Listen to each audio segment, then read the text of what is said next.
Welcome to Fight Ready TV. Hit that like, smash that subscribe if you're not already subscribed to the channel. Now wipe your feet at my door and come right on in.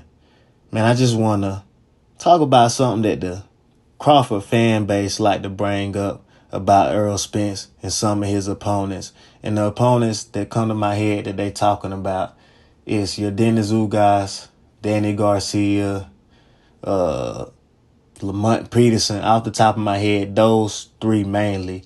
They say that the opponents that Errol Spence face got bricks in their shoes, walking in mud and really can't move. And Terence Crawford, he can move and he just this phenomenal boxer with sweet feet.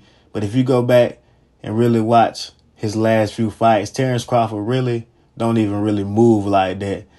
But anyway, the opponents that Errol Spence fight that stand right in front of him in their high guard and get beat down like that, that's not their game plan coming into that fight. Trust and believe that. See what happens when you fight Errol Spence, you come out boxing like all of his opponents do for them first 3-4 rounds. Damn, then they realize, man, I done hit this guy with some good shots. He keep coming.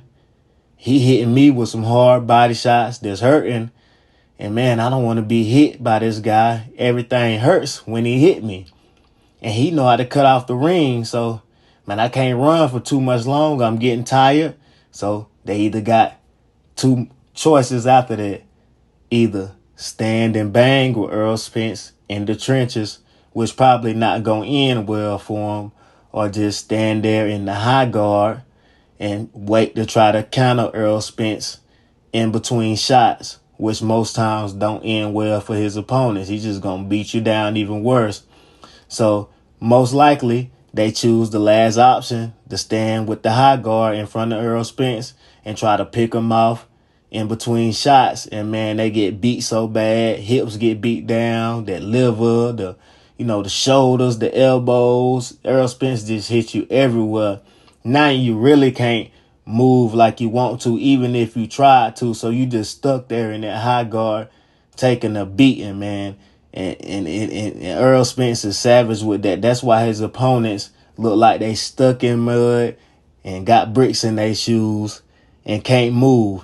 Because Errol Spence put them in that state, man. And people don't realize that when it come to fighting Errol Spence, that pressure that Errol Spence puts on them, cutting off the ring, I mean, it breaks an opponent down. I mean, you can't run for long because the man is always in your face and you going to get tired running, and he going to slow you down with them body shots, and you eventually going to have to shell up, like I was saying. And that's how Errol Spence does it. And these Terence Crawford fanboys act like that they can't see that.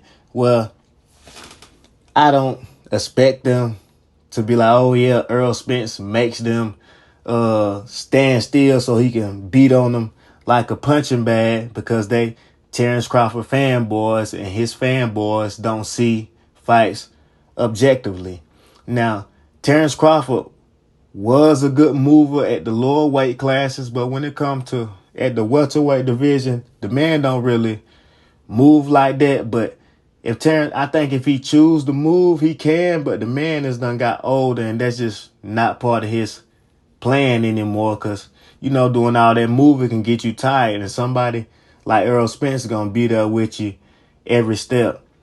So the myth of his opponent standing right in front of him is just a myth. That's just what it is.